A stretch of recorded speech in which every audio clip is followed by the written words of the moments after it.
जो बातें अच्छी हो उन बातों की भी प्रशंसा होनी चाहिए।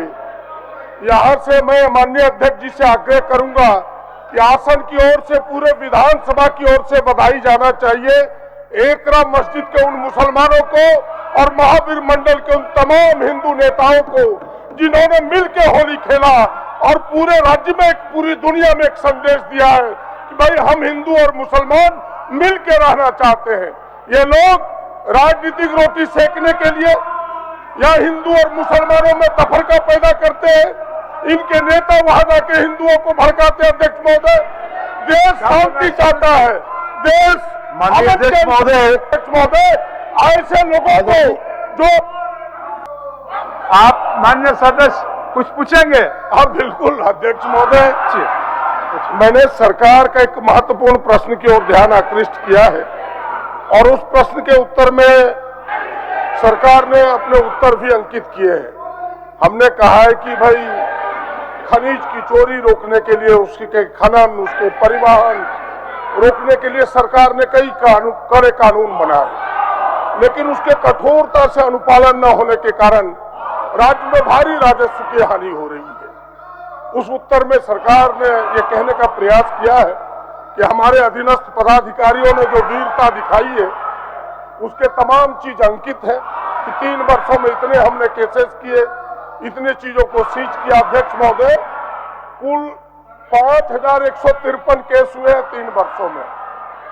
यह देखने में तो बड़ी संख्या लगती है 3 वर्षों में, लेकिन इसे साल भर अगर डिवाइड किया जाए अध्यक्ष महोदय, यह 1700 के लगभग आता है। एक साल में 1700 केस हुए।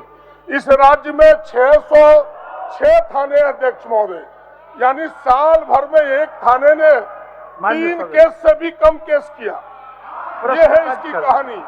हम केवल सरकार से यही जानना चाहते हैं कि यह 3 केस एक थाने पर करके क्या सरकार इस राजस्व के चोरी को रोकने में सफल हुई है? खुद सरकार इससे संतुष्ट है? क्योंकि अंतिम खंड में इन्होंने कहा कि यथोक्त, यानी इसके आगे हमें कुछ कहना नहीं है, जो हमने कह दिया वो समुचित है, उससे आगे हमें कुछ कहना नहीं है। तो क्या सरकार इतनी ही कार्रवाई से संतुष्ट है कि और कुछ बेहतर करने का प्रयास सोच रही है सरकार? ये मैं सरकार से जानना चाहता हूँ। माननीय मंत्री जी, इतने नहीं बिल्कुल कार्रवाई को जो संसूचित करके आपने माननीय सदस्य को बताया है, यही अंतिम है कि इससे आगे भी कुछ करेंगे? बता दीजिए। बिल्कुल महोदय, माननीय सदस्य जी की जो चिंता है वो लाजमी है महोदय, और हम लोग इसके आगे भी कार्रवाई, बड़ी कार्रवाई भी करने के लिए हम लोग आगे बढ़ेंगे महोदय।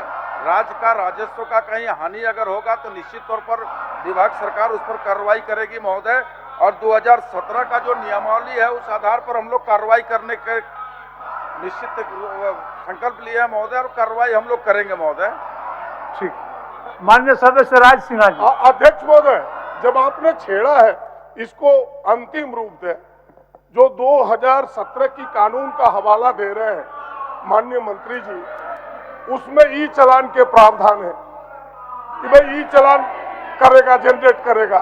फिर है कि भाई सभी वाहनों में जो वाहन है, ट्रांसपोर्टिंग के जो वाहन होंगे उसमें जीपीएस भाई लगाया जाएगा, लेकिन ये सारी चीज फेल है। ई चालान सिर्फ जनरेट होता है। आप बगल बिहार को देखें तो ई चालान उसके कांटे से जुटा हुआ है, यहाँ ई चालान कांटे से जुटा हुआ नहीं है। वो व्यक्ति बैठ के ई चालान करता है। भाई कांटे से अगर उसको हम जोड़ दें तो फिर ई चालान में जो ओवरलोडिंग है वही कम होगा। सरकार उस दिशा में कोई प्रयास नहीं कर रही है। दूसरा, जो जीपीएस का है उसका भी नियंत्रण इनके पास नहीं है। जीपीएस का नियंत्रण वाहन मालिकों के पास है। जीपीएस का भी नियंत्रण आपके पास हो। आप इस दिशा में क्या प्रयास कीजिएगा? और तीसरी चोरी होती है कि जितनी भूखंड दी जाती है अध्यक्ष महोदय लीज के लिए, उस भूखंड से इतर लोग खनन करता है, उसके अलावे खनन करता है। मैप तो आप बना देते, लेकिन धरातल पर उस मैप को दरकिनार करके कोई अलग भूमि पर, भूखंड पर लोग खनन करता है। उसके लिए सरकार नियंत्रण के लिए क्या करती है, ये हमें सरकार बताए। प्रश्न माननीय सदस्य, माननीय महोदय, मैं माननीय संसदीय मंत्री जी से जानना चाहता हूं, क्या माननीय संसदीय मंत्री जी, इनकी आदत ना रही है इस प्रकार के चीजों में राजनीति करने का? ये तो हिंदू मुसलमानों को दो भागों में बांट के, ये तो हिंदू मुसलमानों को, देश को दो भागों में बांट के राजनीति करने की इनकी फितरत रही है। माननीय कोई नई सत्येंद्र नाथ चीज तिवारी नहीं जी, है।